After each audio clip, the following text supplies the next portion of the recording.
Hai sahabat Lunar, kembali lagi bersama saya di kelas biologi luar nalar. Nah, pertemuan kali ini kita akan belajar bersama-sama yaitu tentang materi biologi kelas 10 SMA, yaitu tentang Kingdom Plantae atau tentang tumbuhan. Nah, untuk ciri-ciri umumnya sendiri,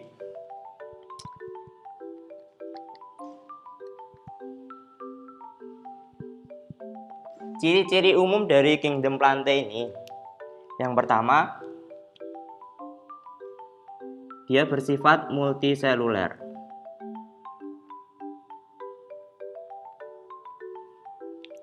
Multiseluler ini artinya dia itu bersel banyak.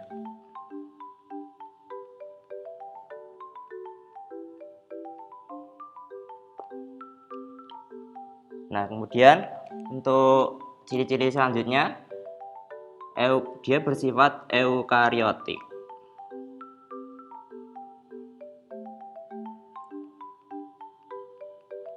Yang artinya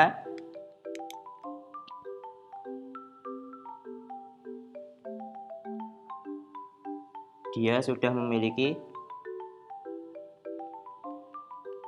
membran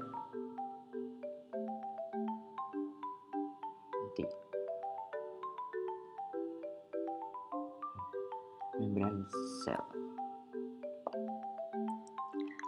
Nah, untuk yang di bawah eukariotik, prokariotik itu biasanya dia terdapat pada bakteri, sedangkan untuk yang eukariotik terutama Plantae itu sudah masuk ke eukariotik bersama dengan animalia. Nah, kemudian ciri-ciri selanjutnya, pada Kingdom Plantae itu dia sudah menghasilkan makanan sendiri atau yang biasa disebut autotrof.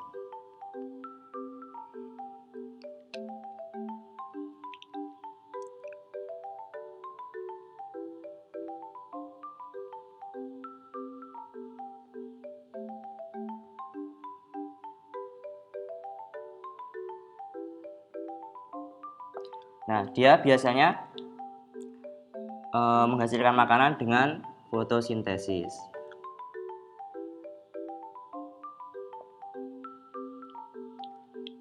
Nah, kemudian ciri-ciri selanjutnya yaitu dia itu bergerak pasif.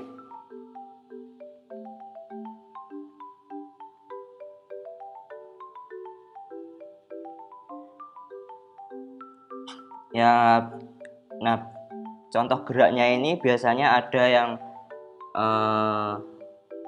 tropisme,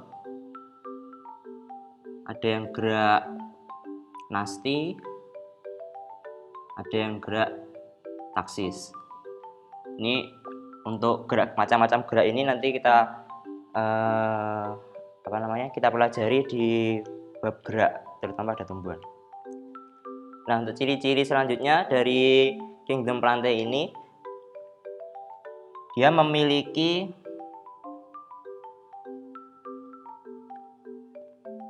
akar, batang,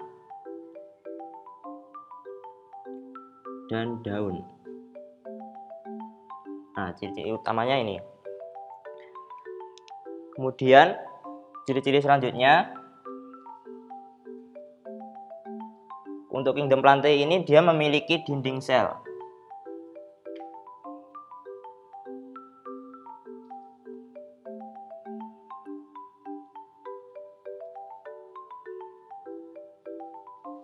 Dinding sel ini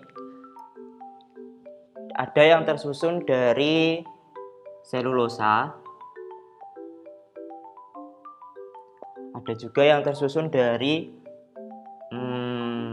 lignin, kemudian ada juga yang tersusun dari pektin.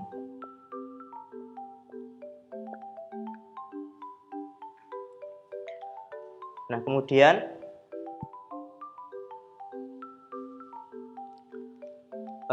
dari ciri-ciri ini Nanti setelah ciri-ciri ini kita akan membahas tentang klasifikasi dari kingdom Plantae itu sendiri. Nah, untuk klasifikasi kingdom Plantae ini sendiri, dia dibagi menjadi tumbuhan bertalus dan tumbuhan berkormus.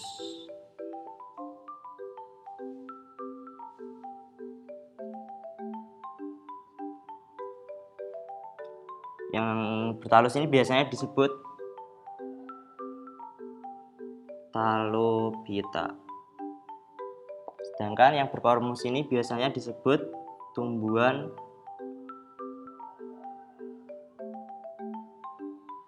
Cormovita. Nah, untuk tumbuhan bertalus ini sendiri, dia terdiri dari tumbuhan lumut.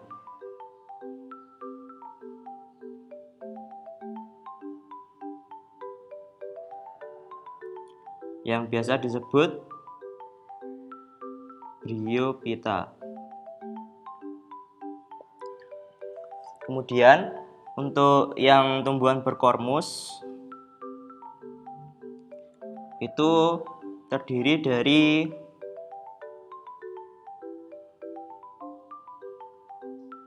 tumbuhan paku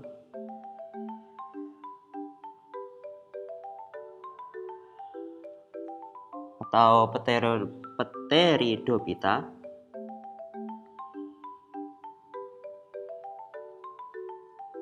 dan tumbuhan berbiji.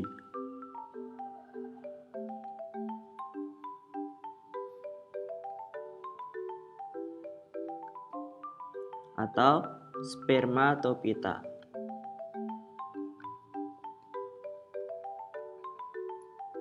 Nah, tumbuhan berbiji ini sendiri dibagi menjadi dua. Ada tumbuhan dikotil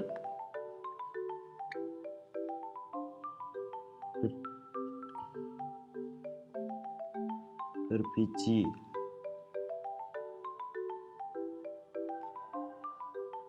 dua, dan ada juga monokotil.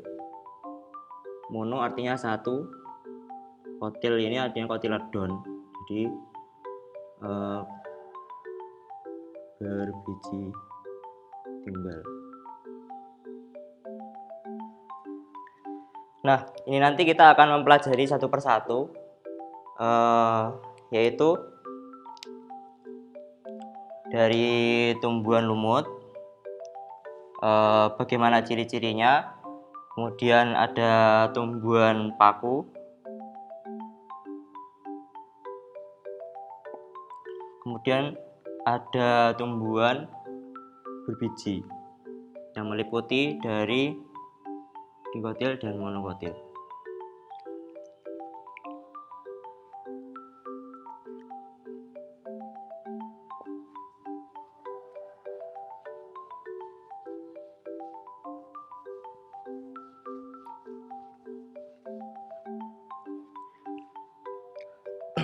Nah, yang pertama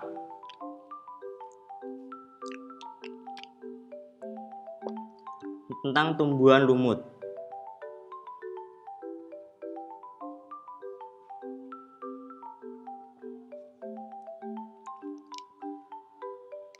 Tumbuhan lumut ini ciri-cirinya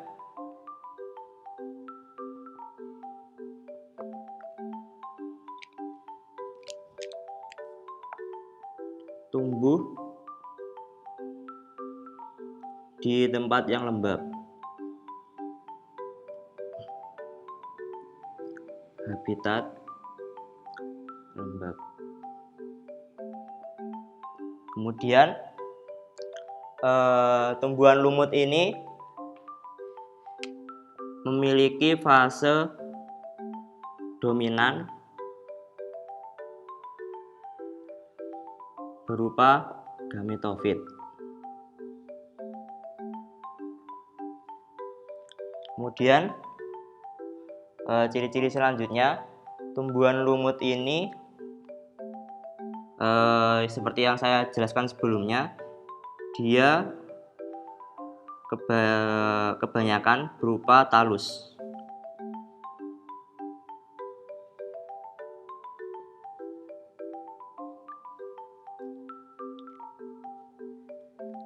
Nah, kemudian untuk tumbuhan lumut dan tumbuhan paku, dia sama-sama mengalami metagenesis.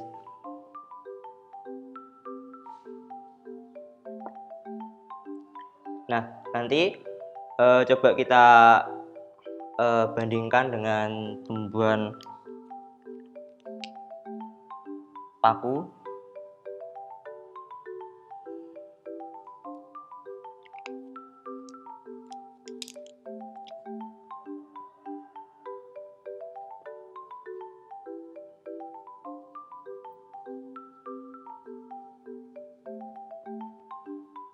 Untuk tumbuhan paku, ciri-cirinya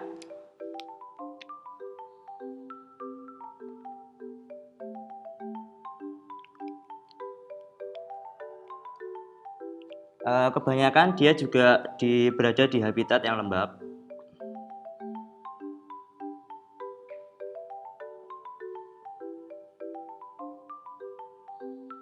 Dan ada juga beberapa yang di tempat yang cukup kering.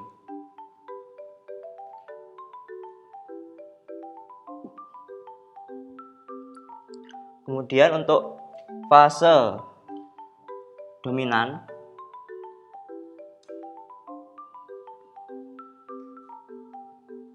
untuk tumbuhan lumut tadi, dia fase dominannya adalah gametofit, sedangkan yang tumbuhan paku fase dominannya adalah sporofit.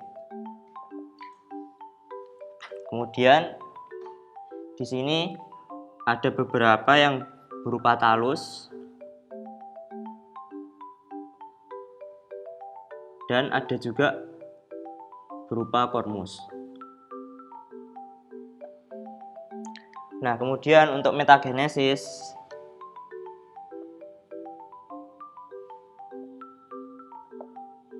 keduanya ini sama-sama dia mengalami metagenesis, tapi dari prosesnya nanti ada yang berbeda. Jadi dari ciri-ciri ini ada yang berbeda di fasenya. Biasanya biar lebih buat tanda-tanda biar nggak ketukar-tukar, biasanya ada sebuah istilah lugam dan paspor. Nah, dimana lumut dia fase dominannya gametofit, kemudian sedangkan pada paku dia fase dominannya adalah sporofit. Nah, bagaimana kita tahu bahwa di lumut ini dia bersifat gametofit dan paku bersifat sporofit? Dilihat dari metagenesisnya. Jadi pada proses metagenesis itu, dari metagenesis ini artinya ya dia sebuah siklus perkembangbiakan dari kedua tumbuhan ini, dari lumut dan juga paku. Nah, untuk metagenesis ini dari lumut dan paku ini berbeda. Jadi untuk yang tumbuhan lumut, bisa agar lebih mudah kita menghafal, saya punya istilah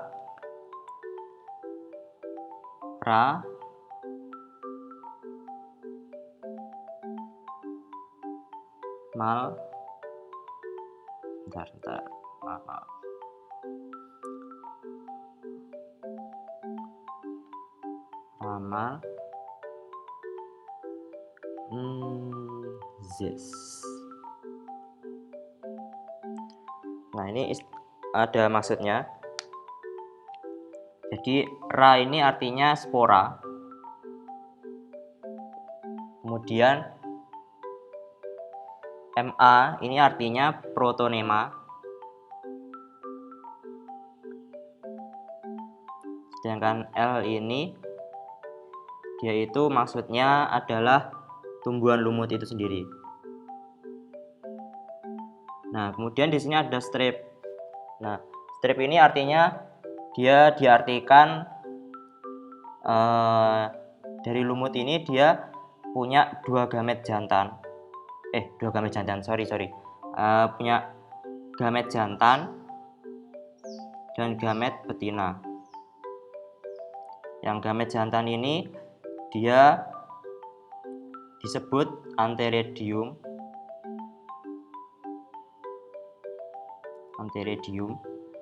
Dan yang betina disebut archegonium.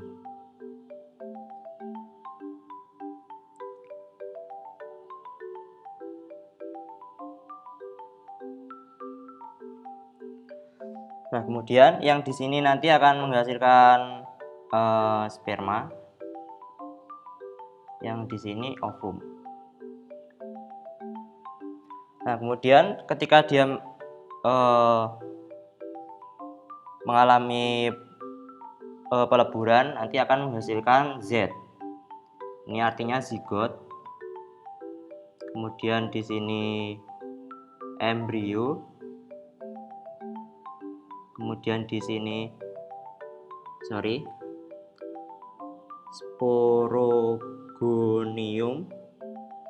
dan yang S terakhir artinya sporangium. Nah, di sporangium ini nanti akan kembali lagi ke spora. Di sporangium nanti akan dia menghasilkan pembelahan, mengalami pembelahan sel. Jadi dia nanti akan mengalami pembelahan sehingga di sini ada yang di sini ini bersifat yang di sini ini bersifat N atau haploid. Yang di sini juga N atau haploid. Di sini juga N atau haploid. Nah, kemudian di sini juga masih N. Kemudian ketika jadi zigot ini jadi 2N. Kemudian di embrio juga 2N atau diploid. 2N ini biasanya istilahnya diploid. Kemudian untuk sporogonium dia juga 2N atau diploid, dan di sini juga 2N atau diploid. Nah, ketika di sporangium dia mengalami proses-proses meiosis sehingga ketika menjadi spora dia menjadi haploid kembali. Nah, di sini untuk tumbuhan lumut proses metagenesisnya seperti itu. Kemudian untuk yang di tumbuhan paku saya juga punya istilah sendiri untuk agar kalian bisa mudah untuk menghafal urutannya. Nah, istilahnya adalah rata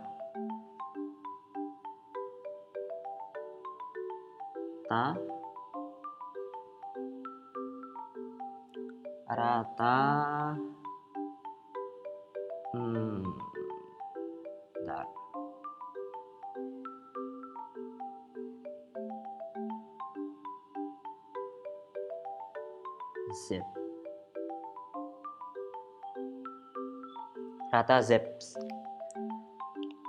Nah, di sini dia punya arti sendiri juga.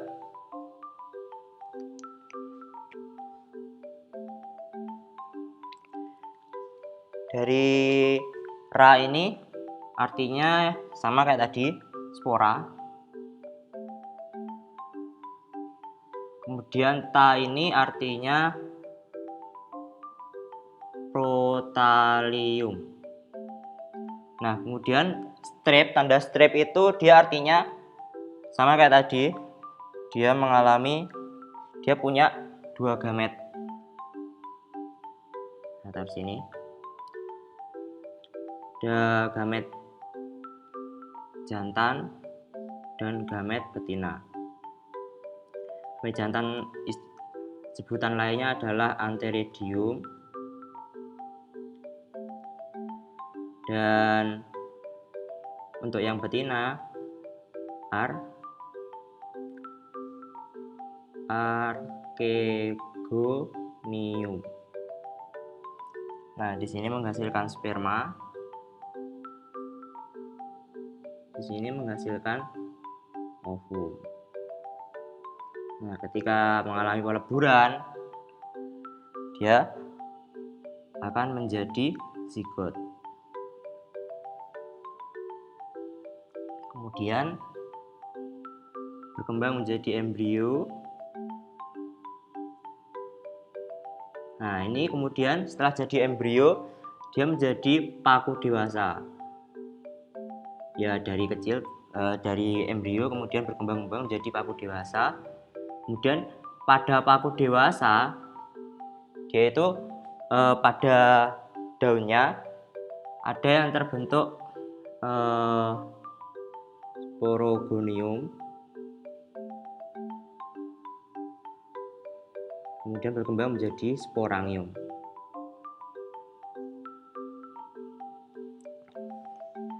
Nah, jadi urutannya seperti itu. Kemudian dari sporangium ini akan kembali lagi menjadi mengalami meiosis juga.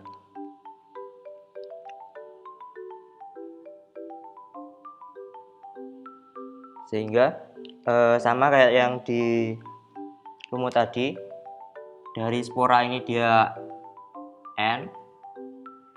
Kemudian di protalium juga dia bersifat haploid atau N. Kemudian ada strep tadi kan. Setelah mengalami peleburan, di zigot ini dia 2N atau diploid. Di embrio juga 2N atau diploid. Nah, kemudian setelah jadi embrio, dia akan menjadi paku dewasa. Ini juga 2N. Di sporogonium 2N, sporangium juga 2N. Kemudian di sporangium mengalami meiosis, sehingga dari pembelahan sel ini tadi dia akan menjadi N kembali atau haploid, menjadi spora. Nah, dilihat dari proses metagenesisnya ini, kita bisa lihat dari fase dominan tadi. Jadi untuk yang posisi tumbuhan lumut, dia kan berada di sini. Kemudian posisi tumbuhan paku dia berada di sini. Nah, untuk yang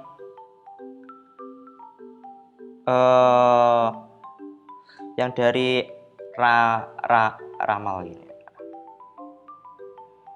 ini dia berada pada fase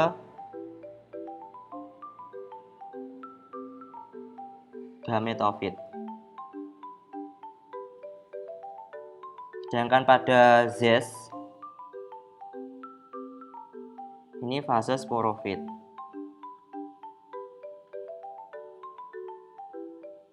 Nah, kemudian untuk yang di rata ini juga dia pada fase gametofit. Dan yang zeps ini fase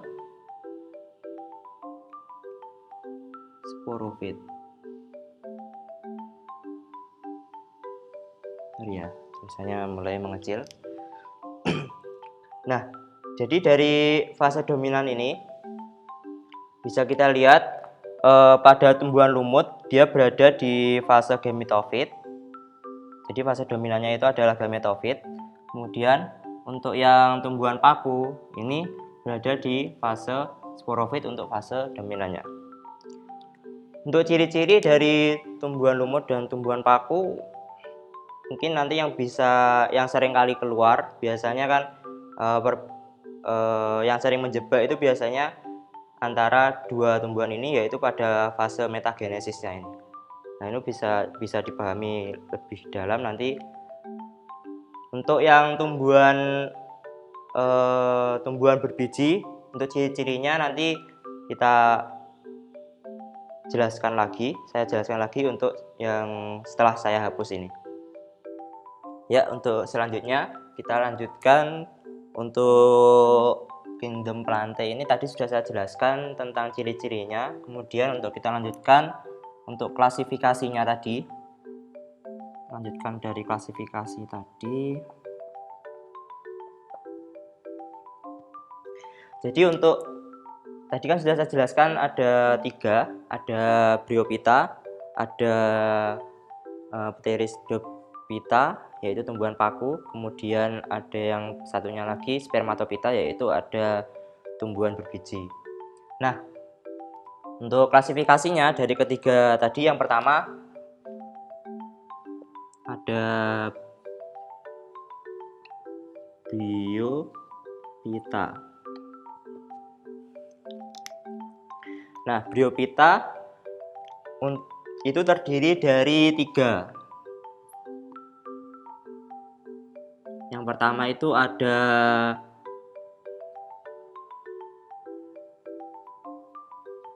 Bryopsida. Nah, Bryopsida ini sebutan lainnya adalah lumut daun.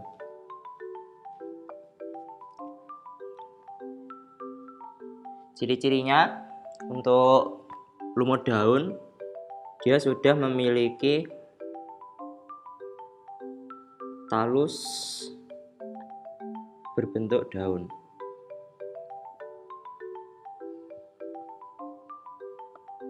Nah, kemudian habitatnya, kebanyakan untuk lumut daun ini sudah bisa ditemui di beberapa tempat yang lembab.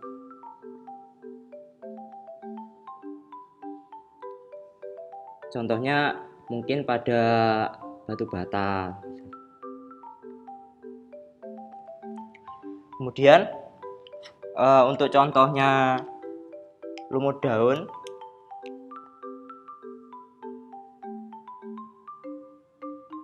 contoh lumut daun ini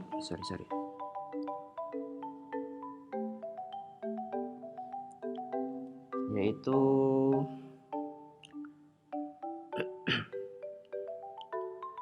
pada sphagnum.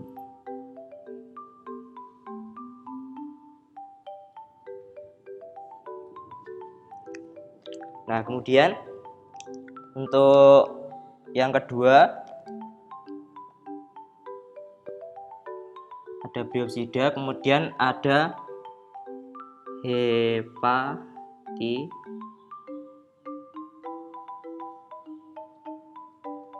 Hepaticopsida.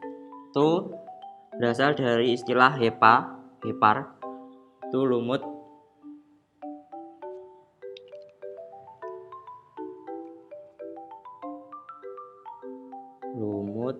hati. Nah, ini kata kuncinya hepar hati.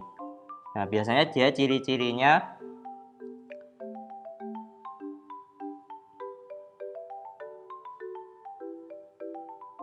talusnya berbentuk lembaran yang menyerupai hati.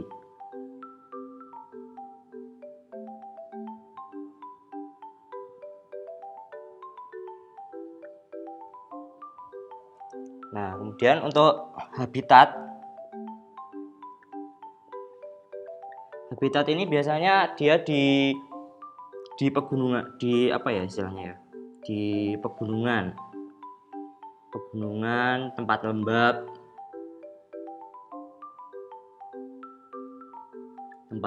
itu biasanya ada.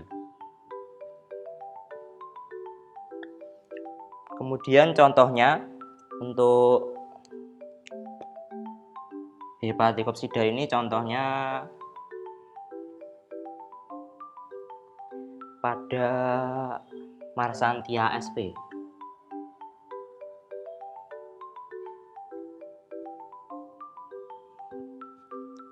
Oh iya, tadi belum saya kasih gambar. Untuk Bryopsida itu contohnya tadi kan Sphagnum sp. Itu lumut daun. Itu biasanya Sini ya, tak kasih contoh gambar. Lumut daun itu bentar.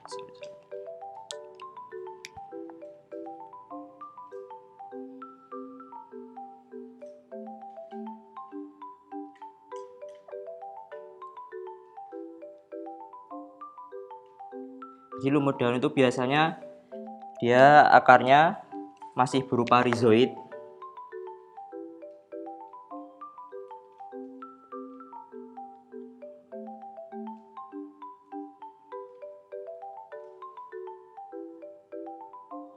Akarnya masih berupa rhizoid.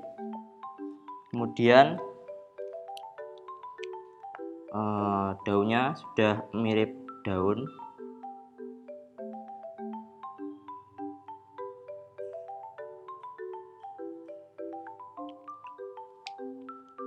Ini talus mirip daun.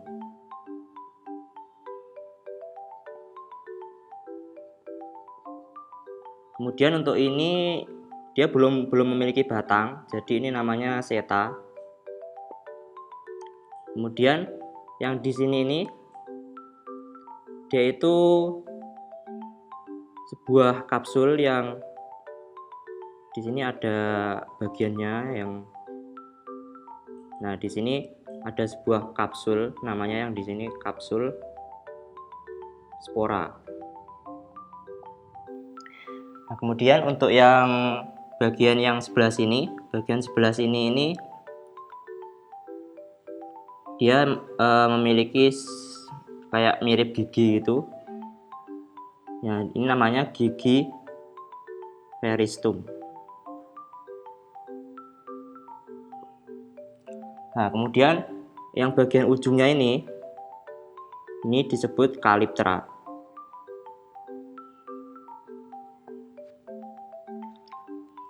Nah, ini untuk gambar skematisnya dari lumut daun. Kemudian untuk yang bagian contohnya dari Marsantia. Marsantia itu dia itu kayak sebuah lembaran. Nah, kemudian ada menjulang ke atas, biasanya ada jantan sama ada yang betina.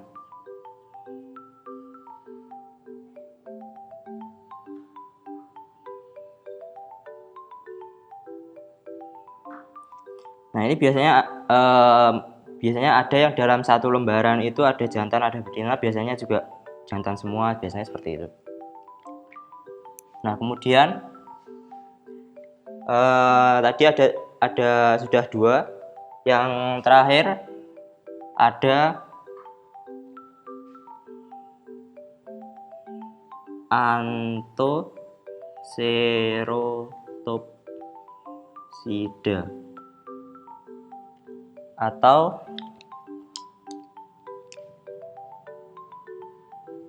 yang biasanya disebut lumut tanduk.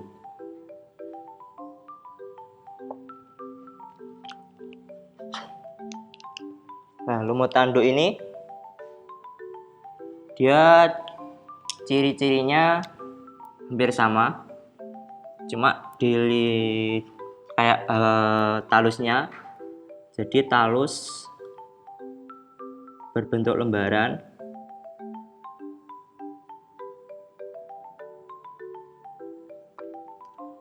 dan kemudian seta menjulang ke atas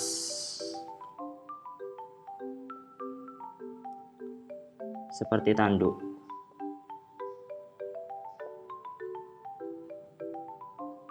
Kemudian untuk habitat sama di tempat yang lembab.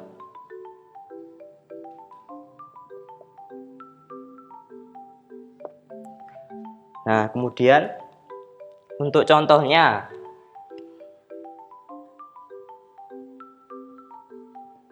Untuk contohnya Anthoceros sp.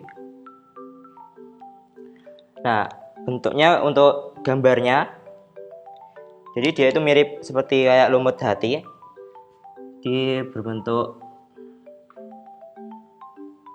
lembaran, kemudian ada benjolan-benjolan seperti itu. Kemudian setannya ini menjulang ke atas.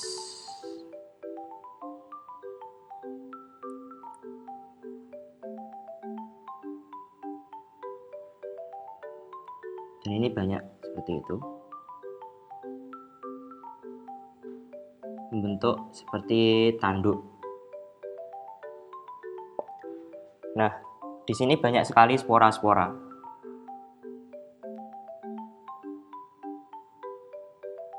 Seperti itu. Nah, ini untuk yang Bryophyta. Untuk klasifikasi dari Bryophyta. Kemudian kita lanjutkan ke yang kedua, yaitu Pteridophyta. Klasifikasi dari Pteridophyta.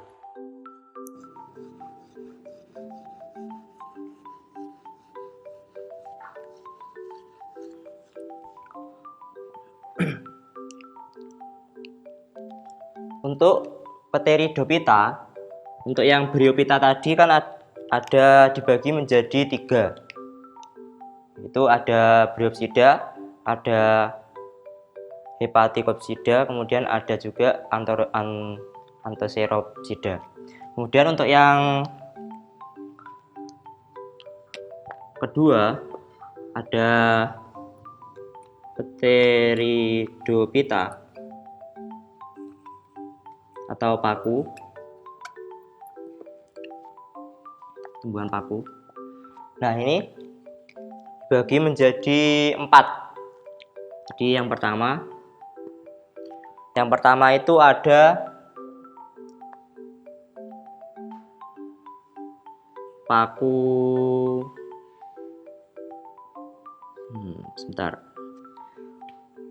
ada paku purba.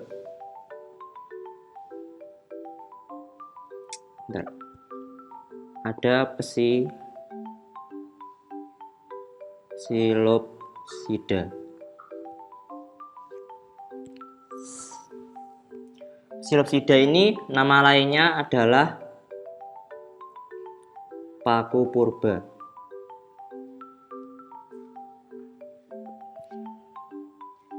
Nah, untuk ciri-cirinya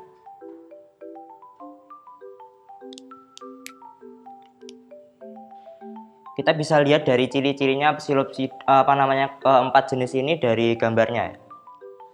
Jadi untuk habitatnya juga sama, habitatnya hampir sama. Jadi untuk untuk habitatnya itu biasanya di tempat yang lembab. Kemudian untuk bentuknya ada yang berupa talus, juga ada yang berupa kormus. Untuk yang Psilopsida ini contohnya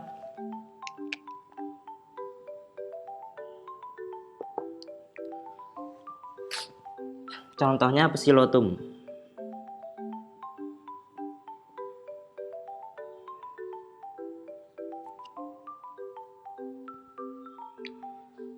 Psilotum sp. Psilotum sp ini kalau dari gambarnya, saya gambar di sini.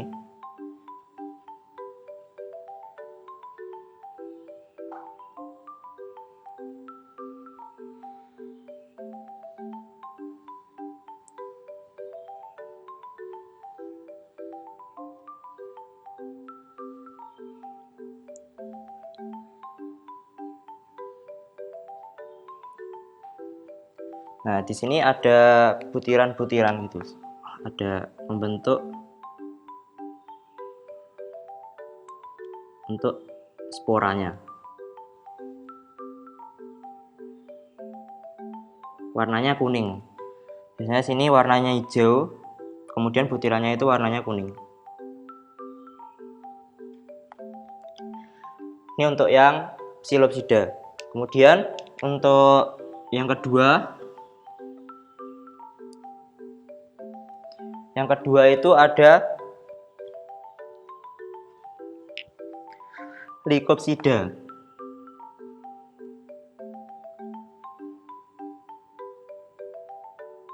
atau paku kawat.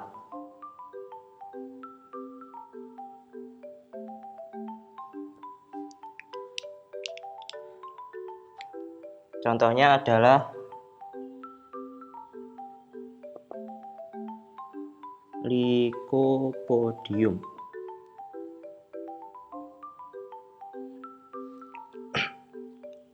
Untuk gambarnya, dia mirip-mirip dengan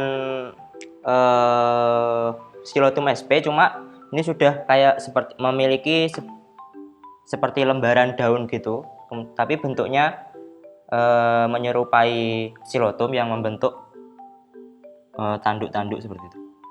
Jadi bentuknya itu gambarnya kurang lebih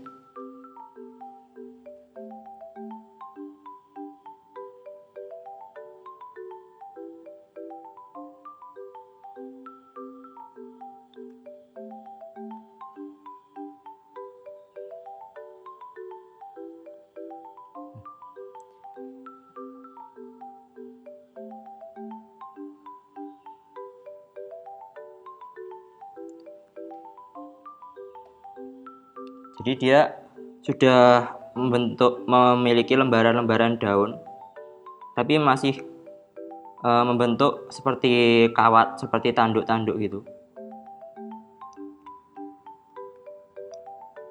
Nah, ini biasanya dia menempel pada bagian bata-bata yang tempat-tempat yang lembab. Untuk lebih jelasnya gambarnya kalian bisa browsing di internet untuk gambarnya yang bagian Lycopodium. Nah, di sini bagian sporanya itu terletak, ada yang di atas, ada di bawah, tapi kebanyakan dia berada di bawah. Di bawah-bawah daun memiliki spora. Nah, kemudian untuk yang ketiga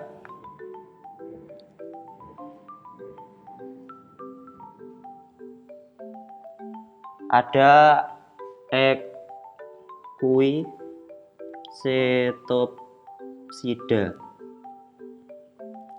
atau paku ekor kuda. Nah, untuk paku ekor kuda ini contohnya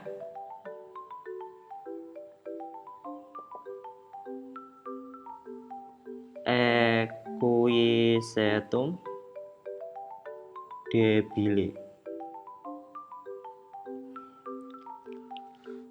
Biasanya gambarnya itu seringkali ini digunakan untuk tumbuhan hias. Jadi misal saya gambar pot. Nah, dia bentuk seperti bambu-bambu gitu, yang ujungnya itu lancip.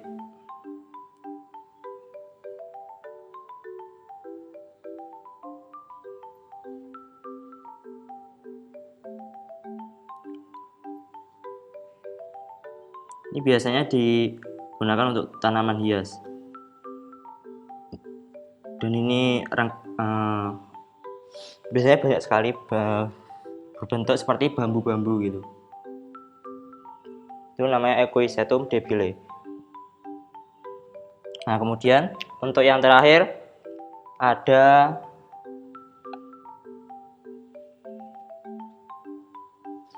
Pteridopsida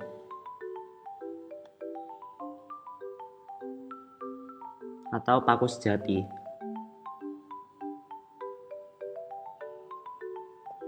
Untuk paku sejati ini kalian bisa temukan di sekitar rumah kalian, biasanya di bata-bata itu biasanya ada,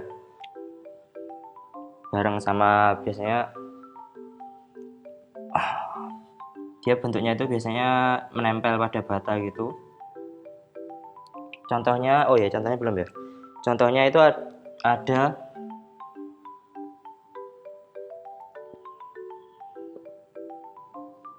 Marsilea crenata. Kemudian ada juga Asplenium nidus.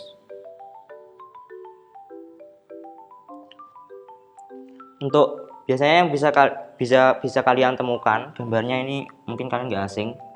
Jadi dia memiliki seperti batang, kemudian warnanya hitam. Nah, kemudian punya lembaran daun juga. Jadi dia itu sudah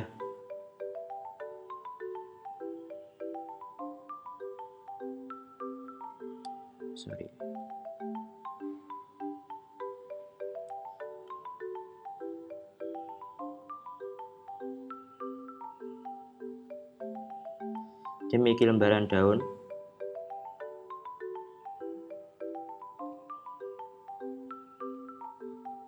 Yang ini di bawahnya ini banyak sekali spora.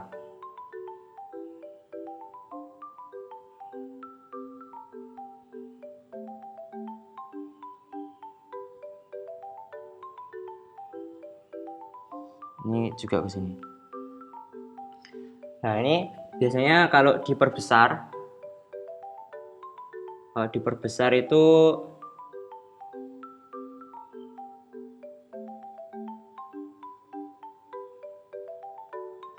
biasanya banyak sekali lingkaran-lingkaran seperti ini, warnanya coklat. Ini satu lingkaran. Satu lingkaran ini namanya kumpulan dari beberapa sporangium. Namanya biasanya sorus.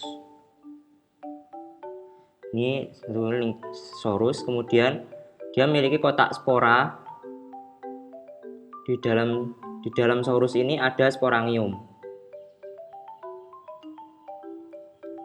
Nah, sporangium ini yang menghasilkan spora. Jadi seperti itu. Jadi untuk yang bagian dari tumbuhan paku ini ada 4 yang paling umum. Ada Psilopsida, ada Lycopsida, ada Ecophytopsida, kemudian ada Pteridopsida. Nah, kemudian untuk selanjutnya pada tumbuhan berbiji.